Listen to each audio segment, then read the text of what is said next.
हमारा रिश्ता उनके साथ प्राइवेट है वो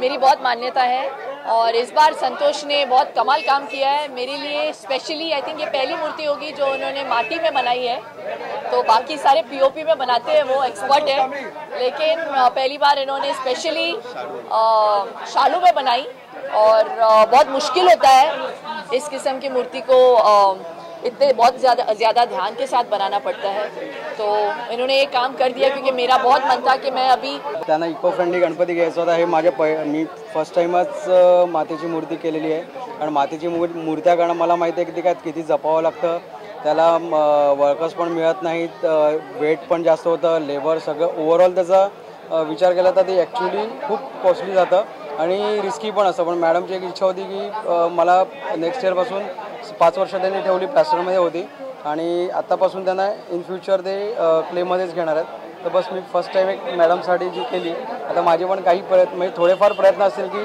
आपण पण एक कुठेतरी मदत करू शकतो। यही रिक्वेस्ट है सभी लोगों से, अगर हो सके प्लीज़ इको फ्रेंडली ही बनाइए गणपति, क्योंकि पोल्यूशन इतना बढ़ गया है, पानी में गंदगी कितनी बढ़ गई है। अगर हम लोग ये शुरुआत नहीं करेंगे तो हमारे बच्चे बहुत सफ़र करेंगे।